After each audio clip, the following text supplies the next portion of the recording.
animal grazioso e benigno, che visitando vai per l'aere perso, noi, che tigniamo il mondo di sanguigno, se fosse amico e re dell'universo, noi pregheremmo lui della tua pace, poi che hai pietà del nostro mal perverso. Di quel che udire e che parlar vi piace, noi udremo e parleremo a voi, mentre che il vento, come fa, ci tace. Siede la terra dove nata fui, sulla marina dove il Po discende per aver pace co seguaci sui. Amor, ch'al cor gentil ratto s'apprende, prese costui della bella persona che mi fu tolta e il modo ancor m'offende. Amor, ch'a nullo amato amar perdona, mi prese del costui piacer sì forte che, come vedi, ancor non m'abbandona. Amor condusse noi ad una morte. Caina attende chi a vita ci spense.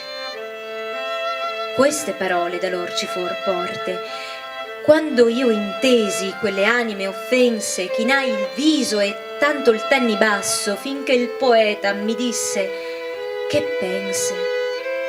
Quando risposi cominciai: oh lasso, quanti dolci pensier, quanto disio menò costoro al doloroso passo.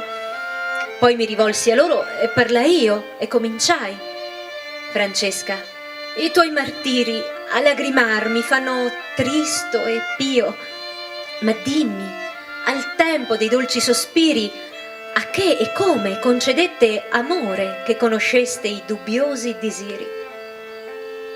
E lei a me: nessun maggior dolore che ricordarsi del tempo felice nella miseria, e ciò sa il tuo dottore.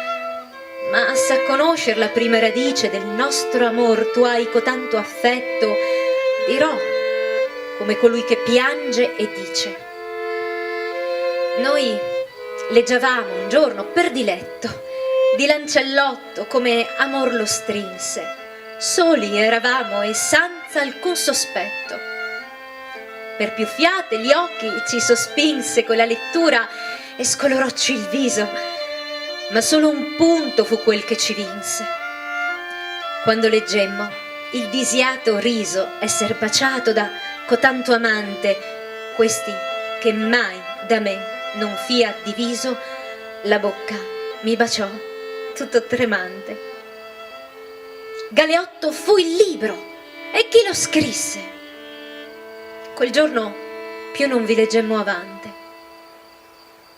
Mentre che l'uno spirito questo disse, l'altro piangea, sicch'io di pietade veni men, così come io morisse, e caddi come corpo morto cade.